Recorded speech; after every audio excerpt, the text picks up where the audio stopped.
ہم جناب آئی رحمان کو ٹریبیوٹ پیش کرنا چاہتے ہیں شاہ عبداللطیف بھٹائی کی وائی سے، جو پیش کریں گے ہمارے دوست حیدرآباد سے آنے والے سول سوسائٹی کے انتہائی متحرک رکن انو سولنگی۔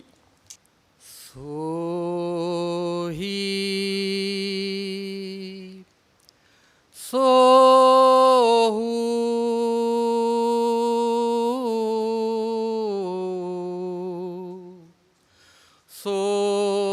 اجل سو ولا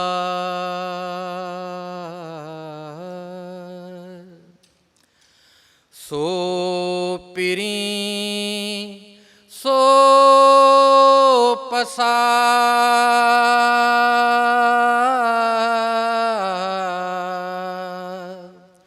سو ویری سو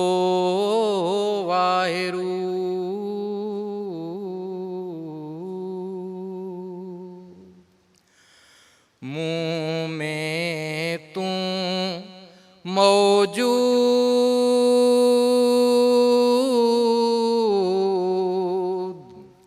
آؤں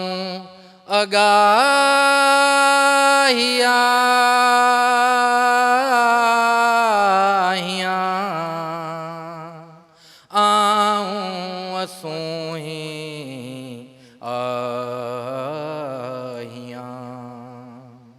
منہ میں تم موجود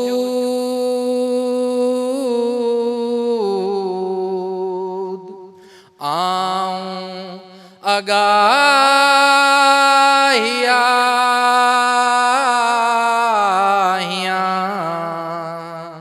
آؤں اسوہیں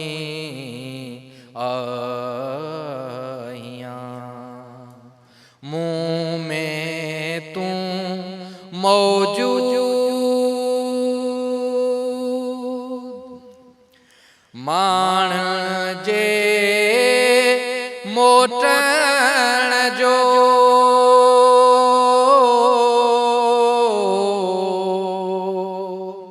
صاحب ہاتھ سجود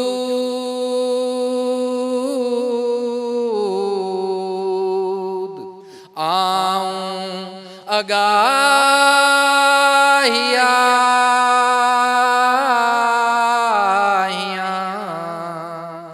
آؤں اسوہیں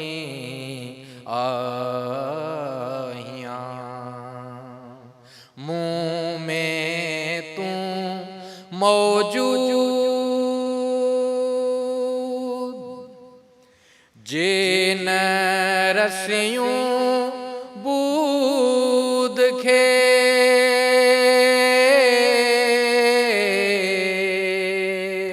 سے تھیوں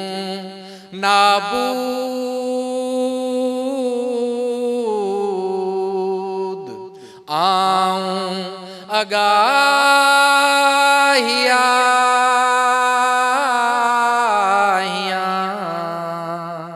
آؤں اسوہیں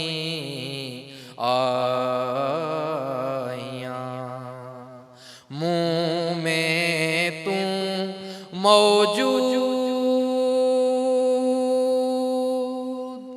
صدق جناب آئی رحمان کا نام جب بھی آئے گا تو ایک یاد کے طور پر ہم اسے یاد تو کریں گے، لیکن جو اس کا کیریکٹر ہے، جو اندھیرے میں کسی روشنی کی طرح اور تل ملاتی ہوئی چراغ کی طرح وہ جو اندھوناک مراحل ہیں پاکستان کی پوری ہسٹری میں، اس میں جس طرح جناب آئی رحمان نے زندگی بسر کی ہے، تو اس کا وہ کیریکٹر، اس کا وہ کردار، وہ کبھی بھی ہم بھول نہیں سکتے۔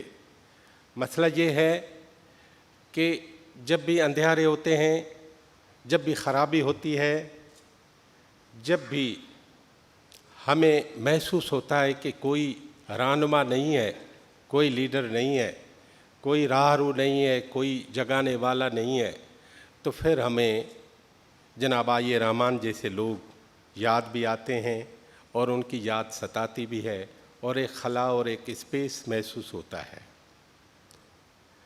وہ جیسے امن سلمان نے کہا تھا کہ وہ جن درختوں کی چھاؤں میں سے مسافروں کو اٹھا دیا تھا، انہی درختوں پہ اگلے موسم جو پھل نہ اترے تو لوگ سمجھے۔ دراصل لوگ بعد میں سمجھتے ہیں کہ نقصان کتنا ہو گیا ہے اور بات کتنی آگے چلی گئی ہے۔ آج جو خاموشی ہے، آج جو سکوت ہے، آج جو کوئی بھی حرکت نہیں ہے اور سب سہم گئے ہیں، سب سراسیمگی کے عالم میں ہیں، اس ساری باتوں کے اس ماحول میں جناب آئیے رحمان کو ہم یاد کر کے بھی بہت سارے راستے کھول سکتے ہیں، بہت سارے وینیوز چن سکتے ہیں، بہت ساری جو ٹارگیٹس ہیں وہ حاصل کر سکتے ہیں۔ آج کے اس پروگرام میں آپ سب کو خوش آمدید کہنے کے لیے ہم گزارش کریں گے اس پروگرام کے ایک منتظم پائلر کے رہنما جناب کرامت علی صاحب۔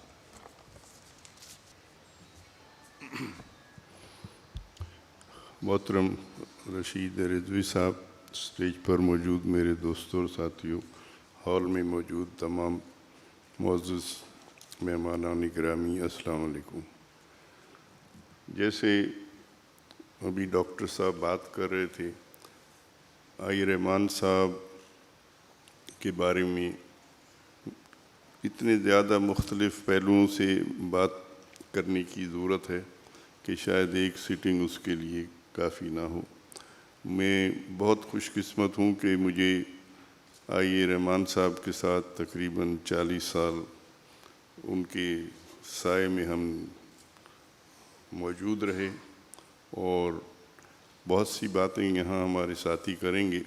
میں صرف ایک بات آپ کے سامنے رکھنا چاہوں گا کہ جن حالات میں ہم رہتے ہیں، جس معاشرے میں ہیں، جس ملک میں ہیں، وہاں جو ضرورت ہے کہ تمام شہری بغیر کسی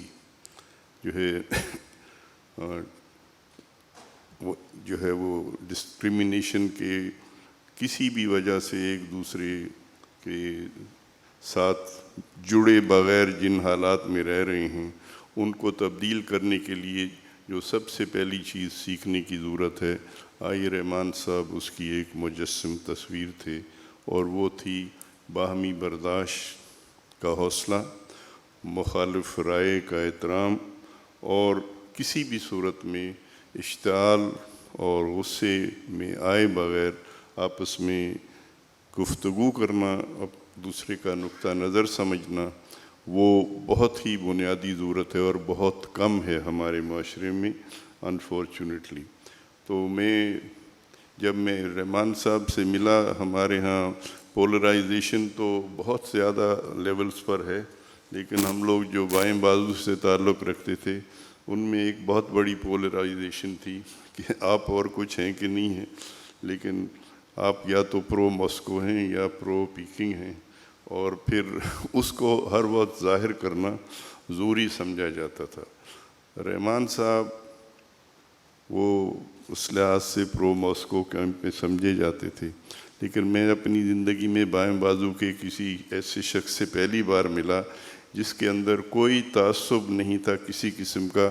وہ اس بات پر وہ سب سے اہم اس کو سمجھتے تھے کہ جتنے لوگ معاشرے کے اندر بہتری لانے کی کوشش کر رہے ہیں، ان کو یہ تمام فروئی باتوں میں بالکل نہیں پڑنا چاہیے، اور ایک دوسرے کے احترام اور عزت کے ساتھ، اور جس علم کی بنیاد پہ ہم معاشرے کو بدلنا چاہتے ہیں، اس کا جو ہے وہ ایک غیر متعصبانہ اس کی جو سمجھ ہونی چاہیے، اور اس کا مقصد کوئی اور نہیں ہونا چاہیے سوائے اس کے کہ جو پسے ہوئے لوگ ہیں، جو جن کو ہم ریچڈ آف دی ارتھ کہتے ہیں، ان کے حق میں کس طرح ہم استعمال کریں اپنی سوچ سمجھ کو، اور اس کو اکٹھا کیسے کریں، اور بغیر کسی باہمی اختلاف کے مل کے کیسے آگے چلیں۔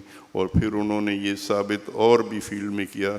ہمارے ہاں جمہوریت کی طرف بڑے عجیب رویے ہوتے تھے، انسانی حقوق کو ہم ایک سامراجی جو ہے وہ پروپیگنڈا سمجھتے تھے، لیکن انہوں نے جو کچھ ایک مارکسسٹ کے طور پہ جو انہوں نے سیکھا اور اس کا اظہار ریگولرلی کیا، جو وہ لکھتے تھے، وہ معاشرے کے اندر جو مسائل تھے ان کو جس طرح دیکھتے تھے تو وہ بالکل ظاہر کرتا تھا کہ کس طرح ان کی انڈرسٹینڈنگ ہے۔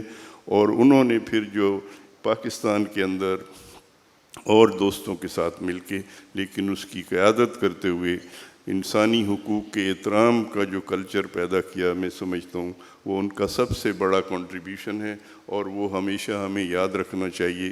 اور ان کے راستے پہ چلتے ہوئے یہ ہم سب جانتے ہیں کہ انسانی بنیادی حقوق اکثریت لوگوں کو یہاں حاصل نہیں ہیں۔ ایک مثال صرف میں آپ کے سامنے رکھتا ہوں کہ ہم نے پاکستان کے آئین میں 18ویں ترمیم کی، 25A اس میں شامل کیا، اور یہ مانا کہ 5 سال سے 16 سال تک کی عمر کے ہر بچے کا فری کمپلسری ایجوکیشن کا حق ہے۔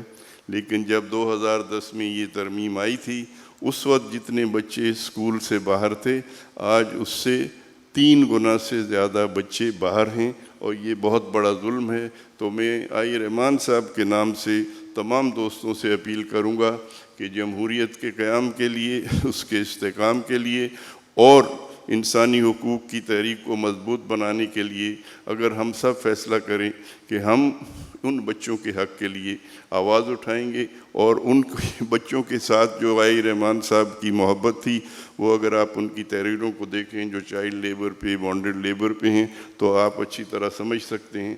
اور میں توقع کروں گا کہ آج جب وہ ہمارے ساتھ نہیں ہیں تو ہم ان کے بتائے ہوئے اصولوں پہ عمل کرتے ہوئے متحد ہو کر ایک مضبوط تحریک بنائیں گے انسانی بنیادی حقوق کی، اور اس میں سب سے اوپر ہمیں بچوں کے، مائنورٹی کے اور خواتین کے حقوق کو رکھنا ہوگا۔ بہت بہت شکریہ۔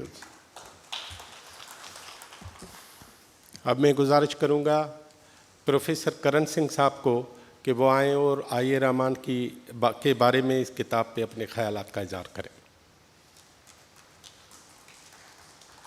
ہلو گوریں نازک جنی جو نی گنڈھین سارو نی چھنن مور نہ سکھیو۔ آئی رحمان صاحب کی شخصیت شاہ سائیں کے اسی شعر کی تعبیر ہے۔ معزز صدر مجلس اور معزز اراکین صدور، حاضرین محترم، آئی رحمان صاحب ایک ہمہ جہت شخصیت کے مالک تھے، جیسا کہ ابھی میرے پیش رو مقرر کرامت صاحب نے ان کی کئی صفات آپ کے سامنے پیش کی۔ ہم جب آگے بڑھتے ہیں دیکھتے ہیں تو اس سے اور زیادہ ان کی خوبیاں اور ہمیں نظر آتی ہیں۔ آئی رحمان صاحب ہم جانتے ہیں کہ تقسیم کے بعد ہجرت کر کے آئے تھے، لیکن ان کا رویہ دیگر ہجرت کرنے والوں کے برعکس اور مثبت تھا، اور انہوں نے وہ ساری چیزیں دیکھیں جو سا کہ ہمیں بتایا جاتا ہے، اور وہ صحیح بھی ہوں گی جو لوگ بیان کرتے ہیں، کیونکہ جس پہ نہ بیتی وہ کیا جانے، تو جن پہ بیتی ہے وہ صحیح بیان کرتے ہیں، اور لیکن اس کا مقصد یہ نہیں ہوتا کہ آنے والے بھی ان کے ساتھ وہی ریپیٹ کریں۔ تو یہی رحمان صاحب نے کی ہے کہ جی ٹھیک ہے جو ہوا، لیکن ہمیں جو ہے آگے بڑھنا ہے اور معاشرے کی صحیح تعبیر کرنی ہے، اور انہوں نے کی۔ صحافی تھے، ان کی چیزیں ڈان میں، اور پھر جب وہ اس سے وابستہ تھے تو جو HRCP کا رسالہ جہد حق نکلتا ہے اس میں شائع ہوتی رہتی تھیں، اس میں جب ہم پڑھتے ہیں دیکھتے ہیں کہ انہوں نے کس انداز سے معاشرے کو مثبت طور پر جوڑنے کی کوشش کی۔ ہمارے یہاں یا پاکستان کی تخلیقی اقلیتوں کے حقوق کی آواز تھی، کہ جی وہاں اکثریت جو ہے ان کے ساتھ ناانصافی کر رہی ہے، لیکن جب پاکستان یہاں بنا تو مقتدر حلقوں نے اسی فلسفے پہ، یعنی اس کے برعکس یہاں پہ جو اقلیت تھی ان کے ساتھ اس قسم کا سلوک ہو گیا۔ لیکن اس کا کیا شکوہ کیا جائے کہ جہاں آئے دن اکثریت کے حقوق بھی پامال ہوتے ہوں تو وہاں اقلیت کی بات کرنا تو ایک دیوانے کی بڑ معلوم ہوتی ہے۔ لیکن جو اعلیٰ دماغ جو معاشرے کو بہتر بنانا چاہتے ہیں جیسے آئی رحمان، ان کی سوچ یہ ہوتی ہے کہ نہیں، ہمیں کتنا ہی اندھیرا ہو ہمیں آگے بڑھنا ہے، اور انہوں نے کوشش کی کہ جی ان اقلیت کو بھی، یا وہ تو اس اصطلاح کے خلاف تھے کہ یہ اقلیت وغیرہ، چونکہ اس میں ایک تضحیق کا پہلو نکلتا ہے، ان کی ٹرمنالوجی یہ تھی کہ جی مسلم نان مسلم، تو وہ بھی اس ملک کا، اس معاشرے کا، اس سماج کے اتنے ہی مقدس، اتنے ہی کارآمد، اتنے ہی اہمیت کے لوگ ہیں، اور ان کے ساتھ ہی ہم چل کے اس چمن کی آبیاری کر سکتے ہیں۔ تو یہ ان کا موٹو تھا۔ اور آئی رحمان نے ظاہر جیسا کہ ہم جانتے ہیں کہ ان کی بہت ساری جہتیں تھیں، انسانی حقوق کے لیے انہوں نے بہت سارے کام کیے۔ ان میں منورٹی کے حوالے سے جو کام کیے کہ ایک سروے کرایا گیا کہ یہاں پر کتنے مندر جو ہیں وہ فعال ہیں جن پر عبادت وغیرہ کرنے کی اجازت ہے یا جاتے ہیں، اور کتنے مندر ہیں جن پر اب قبضہ ہو چکا ہے، چونکہ ان کی بہت زیادہ پراپرٹیز وغیرہ تھیں اور ان کے دوسروں مقاصد تھے۔ یہ کیا۔ پھر ہمارے یہاں پاکستان بننے کے بعد پھر کچھ نصابی طور پر ایسی چیزیں آنا شروع ہو گئی تھیں، اور وہ ایسی چیزیں بچوں میں پڑھائی جاتی تھیں کہ فرام ویری بگننگ ایک کانسیپٹ ابھرتا تھا کہ ہندو جو ہے وہ ظالم، جابر، مکار اور پتہ نہیں کیا کیا ہے، جو وہ جب بچہ اس لیول پر ہی وہی پڑھ کر آتا ہے یا سیکھ کر آتا ہے تو اس کی مینٹلٹی وہی ڈیولپ ہوتی ہے۔ جو اقبال نے کہا تھا نا کہ گلا تو گھونٹ دیا اہل مدرسہ نے تیرا، تو ہم فرام ویری بگننگ ہی ان کی اسٹرکچر، ان کی مینوفیکچرنگ ایسی کر دیتے ہیں کہ آگے جا کر وہ اس قسم کے پھل جو ہے وہ ہمیں دیتا ہے۔ تو وہ انہوں نے انڈیکیٹ کیے تھے کہ دیکھیے جی آپ کیا بول رہے ہیں، آپ کیا پڑھا رہے ہیں، آپ کس قسم کی نسل پیدا کر رہے ہیں، آپ ان کی کس قسم کی ذہن کی تعمیر کر رہے ہیں۔ تو اب ظاہر ہے ان کے پاس اقتدار تو تھا نہیں، مقتدر حلقوں کو بات پہنچائی جا سکتی تھی اور پہنچائی، اور جب بات پہنچائی جاتی ہے تو کچھ نہ کچھ اس کے اثرات آتے ہیں، دیر سے ہی آتے ہیں۔ آج ہم ان چیزوں پر بات کرتے ہیں کہ جی ہمیں نصاب تبدیل کرنے کی ضرورت ہے۔ انہوں نے اپنی تحریر، تقریر اور جو ان کے پاس تھے معاملات، پہلے تو وہ آسمہ جہانگیر وغیرہ کے ساتھ تھے، اس وقت بھی برین ان کا تھا، کام کا بہت پیچھے سے سپورٹیو تھا، لیکن جب وہ خود بھی چیئرمین بنے تو انہوں نے نمایاں طور پر کام کیا تھا۔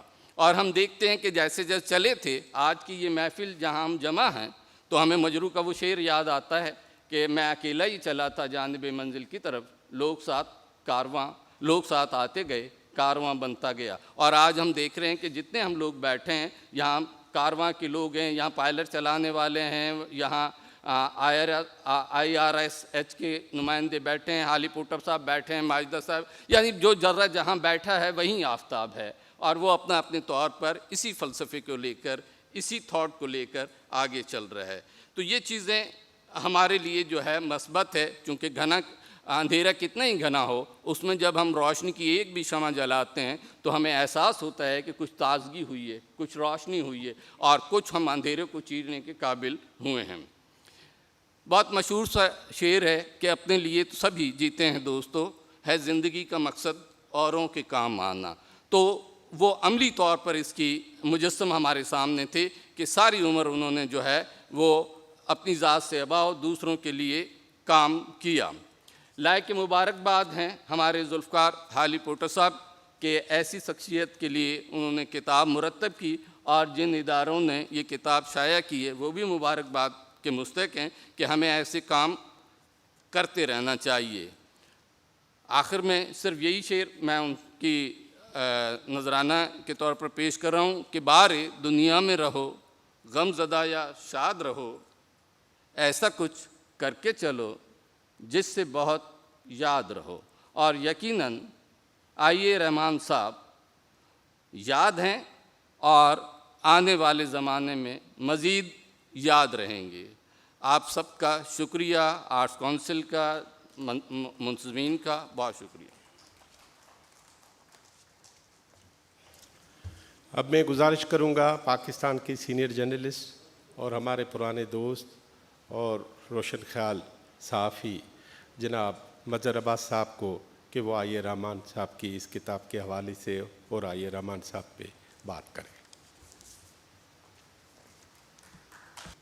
رحمان صاحب کے ساتھ 30-40 سال کا اس طرح سے ساتھ رہا، ان کے ساتھ باہر بھی جانے کا اتفاق ہوا۔ جب نثار عثمانی صاحب کا انتقال ہوا تو مجھے یاد ہے کہ بالکل ایسا لگا جیسے صحافتی تحریک دم توڑ گئی ہے۔ حوصلہ دیا رحمان صاحب نے، آسماں جہانگیر صاحبہ نے، عابد حسن منٹو صاحب نے، نہ صرف یہ کہ اس اسٹرگل کے حوالے سے اپنی لیگل سپورٹ یا مورل پولیٹیکل سپورٹ، لیکن وہ محسوس ہو رہا تھا کہ کتنا بڑا خلا پیدا ہو جاتا ہے جب اس طرح کے لوگ چلے جاتے ہیں۔ مناج بڑھنا صاحب چلے گئے، عبدالقدوس شیخ صاحب چلے گئے، مسعود اشر صاحب چلے گئے، رحمان صاحب چلے گئے، لیکن میں اس لحاظ سے اپنے آپ کو خوش نصیب سمجھتا ہوں کہ جب آج سے 1 سال پہلے Pakistan federal union of journalist کے حوالے سے اس کی تاریخ کے حوالے سے میں کتاب مرتب کرنے بیٹھا تو مجھے خیال آیا کہ اس زمانے کے لوگوں سے اگر ہم لکھوائیں گے تو وہ سب وہ لوگ ہیں جو 80 اور 90s کی ایج کے لوگ ہیں۔ وہ پتہ نہیں لکھ پائیں گے نہیں لکھ پائیں گے، لیکن اس کے بغیر تاریخ مرتب ہو نہیں سکتی۔ اور اگر کسی نے فوری طور پہ اس کا پازیٹیو رسپانس دیا تو وہ سارے وہ لوگ تھے جو اس ایج کے تھے،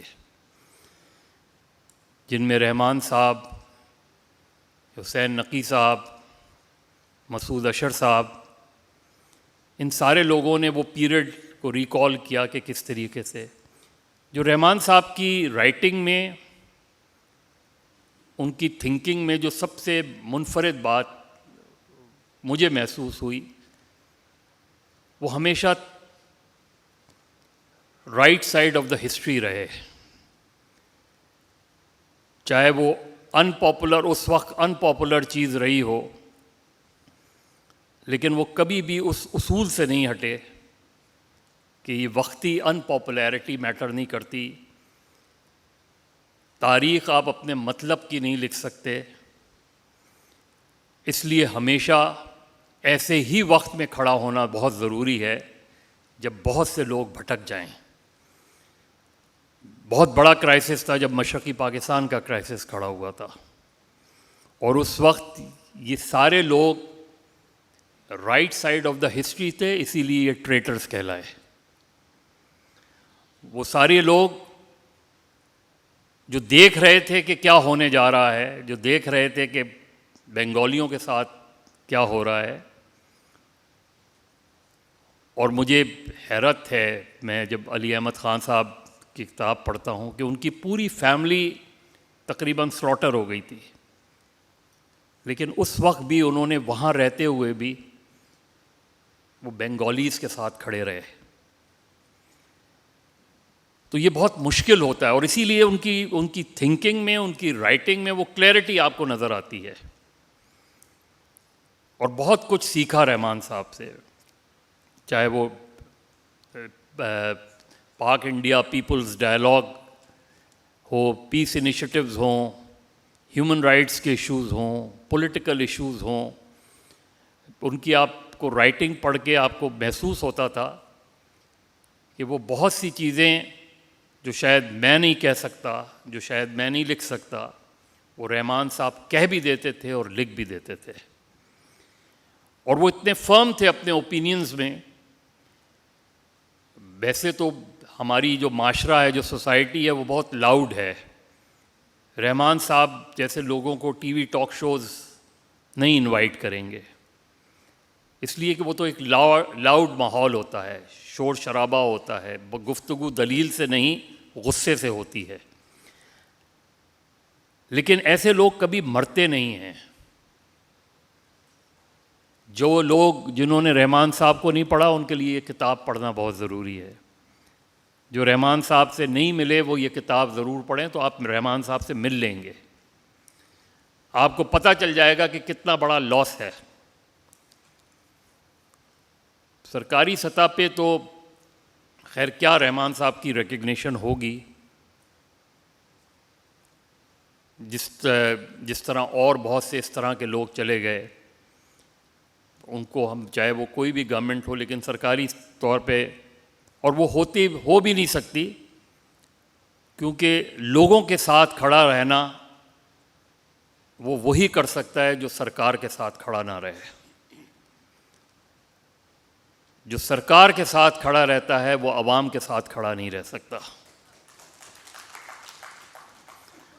اس لیے ہمیشہ رحمان صاحب میرے لیے گائیڈ رہیں گے, ان کی تحریریں میرے لیے گائیڈ رہیں گی, اور مجھے امید ہے کہ میں تاریخ کے صحیح دھارے پہ کھڑا رہوں. شکریہ. یہ کتاب IHSR institute of historical and social research کی طرف سے شائع کی گئی ہے. 3 زبانوں میں یہ کتاب 350 پیجز پہ محیط ہے, اور اس کتاب کو شائع کرانے والے ہمارے پاکستان کے انتہائی سنجیدہ اور اہم دانشور ڈاکٹر جعفر احمد صاحب کو گزارش کرتا ہوں کہ وہ اس کتاب کے بارے میں بات کریں.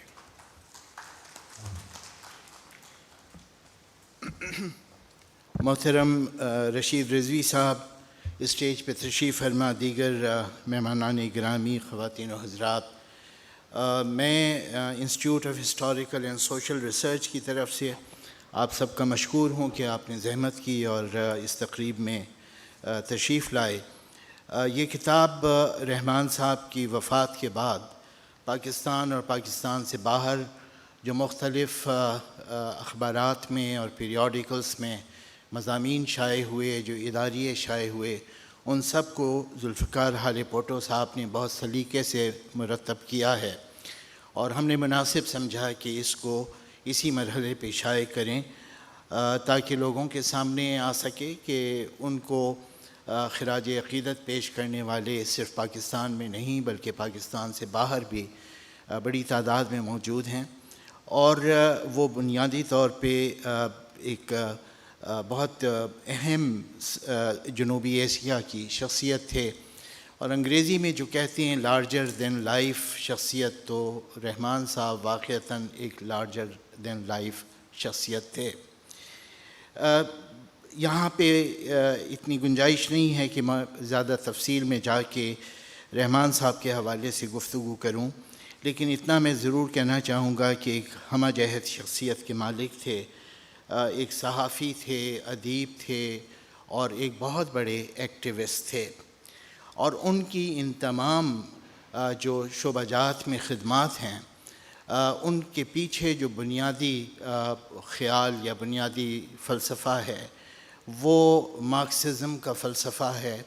وہ بنیادی طور پہ ایک مارکسی تھے, اور مختلف زمانوں میں جو جد و جہد کے مختلف مراحل تھے, معاشرہ جن ادوار سے گزر رہا تھا, ان کے تناظر میں انہوں نے ہمیشہ یہ چاہا کہ جو بھی مارکسی فکر کی ایک تخلیقی اطلاقیت ہو سکتی ہے اس کے مطابق وہ اپنے عہد کے مسائل کا تجزیہ پیش کریں. وہ سماجی امور ہوں, وہ سیاسی امور ہوں, وہ آئینی امور ہوں, یا حقوق انسانی کی جد و جہد ہو, سب کے پیچھے جو بنیادی فکر ہے وہ ان کی یہی مارکسی فکر تھی.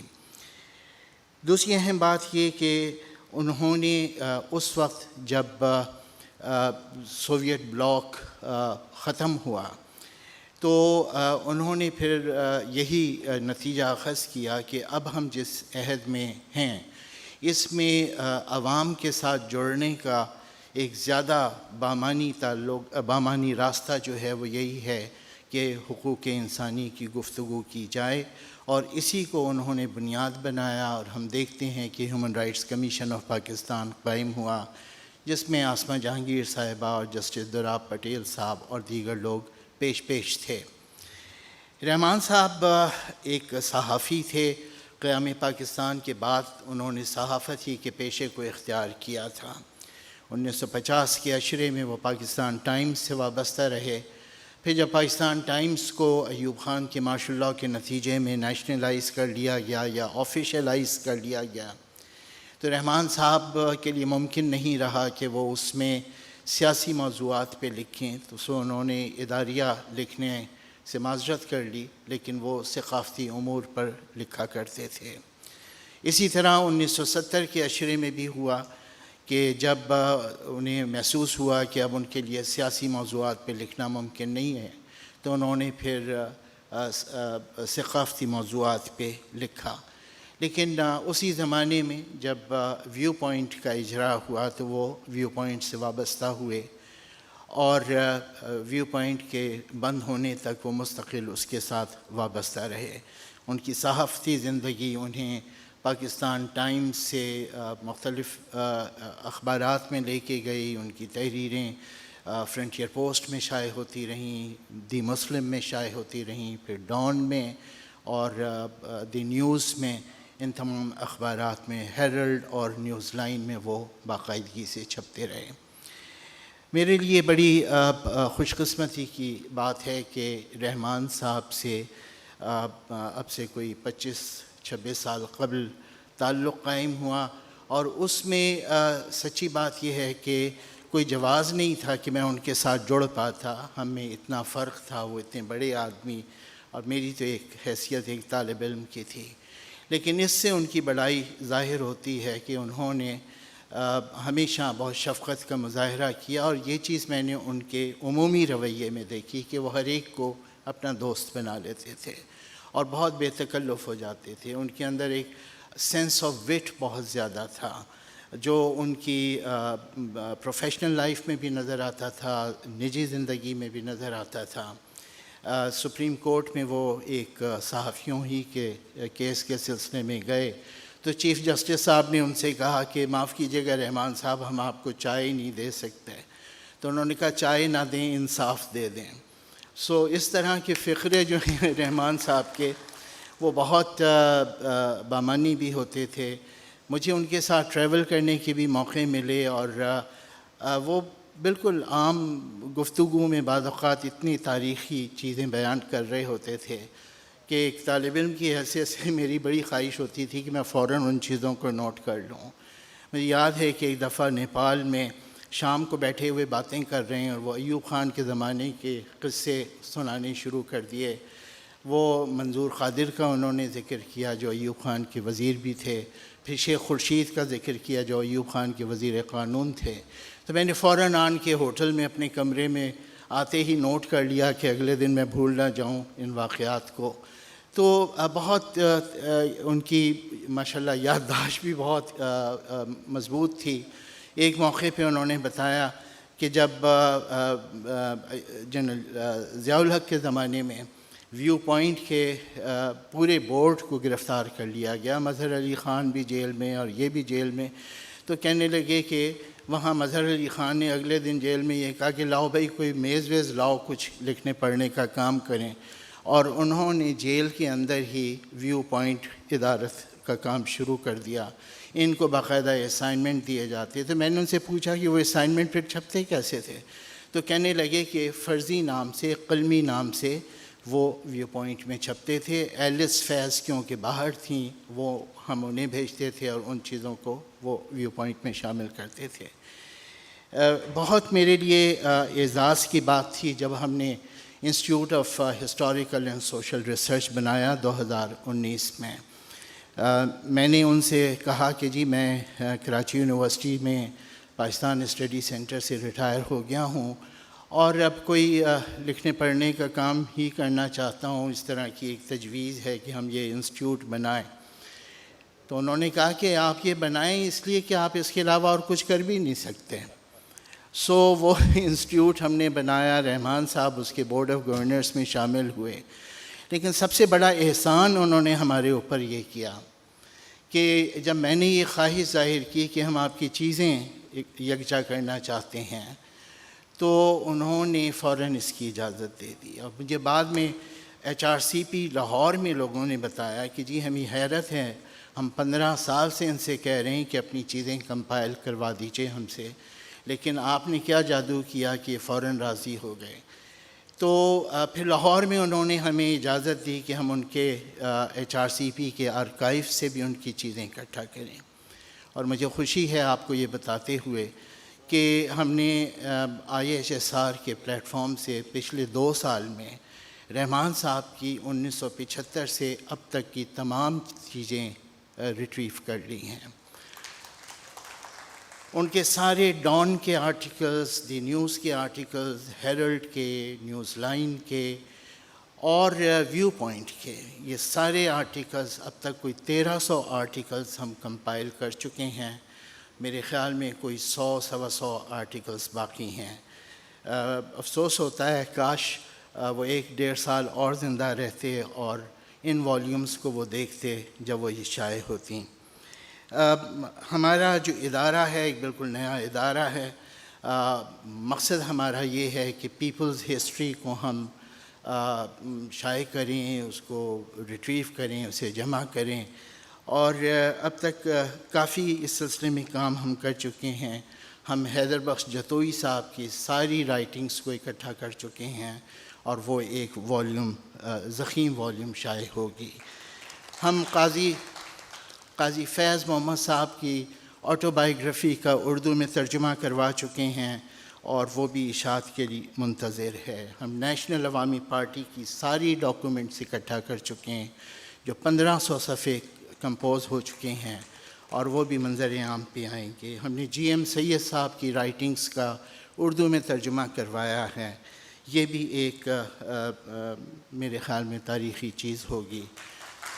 اس کے علاوہ معراج محمد خان صاحب کی جتنی تحریریں دستیاب ہوئیں ان کی اہلیہ سے، ان کے دوستوں سے، وہ سب ہم کمپوز کروا چکے ہیں اور یہ کتاب بھی جلد آپ کے سامنے ہوگی۔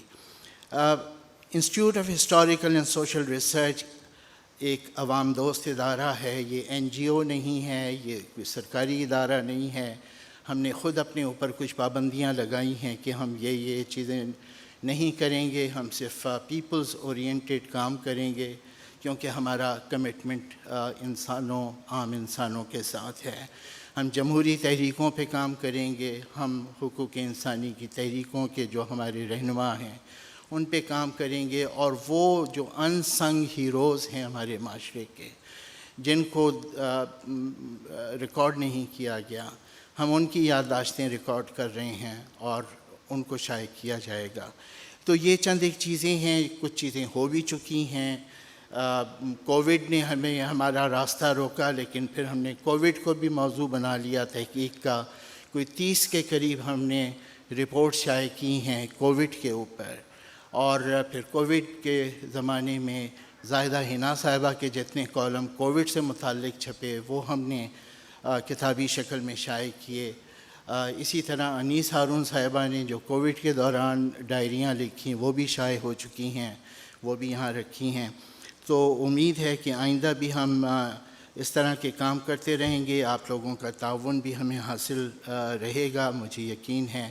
اور رحمان صاحب کا جہاں تک تعلق ہے، ان کے حوالے سے تو بہت کام کرنے کی گنجائش ہے۔ پچھلے 1-1.5 سال میں ہماری کتنی بڑی شخصیتیں چلی گئیں اور اس وبا نے کتنے لوگوں سے ہم کو محروم کیا۔ عام طور سے کہا جاتا ہے کہ یہ ایک پت جھڑ کا موسم ہے، لیکن میں کہتا ہوں کہ رحمان صاحب کی شکل میں ہمارا تو درخت ہی گر گیا۔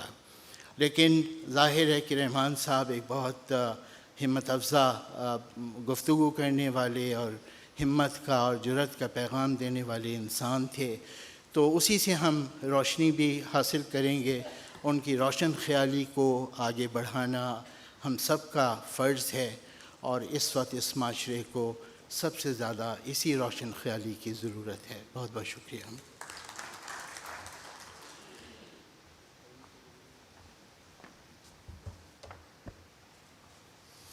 ابھی اس کتاب کی رسمی رونمائی کے لیے میں اسٹیج پہ موجود تمام اکابرین سے گزارش کرتا ہوں کہ وہ کھڑے ہو کے کتاب ہاتھ میں تھامے اس کی رونمائی کریں۔ آپ کی بڑی مہربانی۔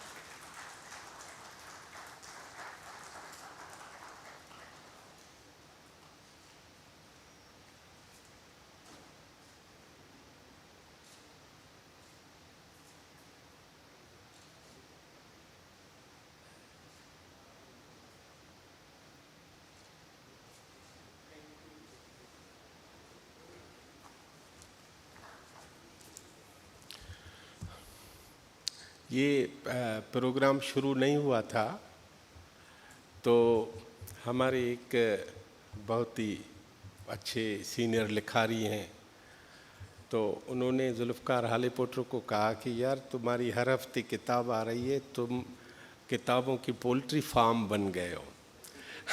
تو میں نے کہا کہ اس سوسائٹی میں جو اسپیس بنتی جا رہی ہے نا کہ کتابیں نہ آئیں، پڑھائی نہ ہو، لکھائی نہ ہو، تو دراصل اس گیپ کو فل کرنے کے لیے ذوالفقار حالی پوٹرو ایک کوشش کر رہے ہیں۔ میں جناب ذوالفقار حالی پوٹرو جو مرتب ہیں اور انہوں نے ترتیب دیا ہے اس کتاب کو، ان کو گزارش کرتا ہوں کہ وہ اپنے خیالات کا اظہار کریں اور اس کتاب کے بارے میں بات کریں۔ ذوالفقار حالی پوٹرو۔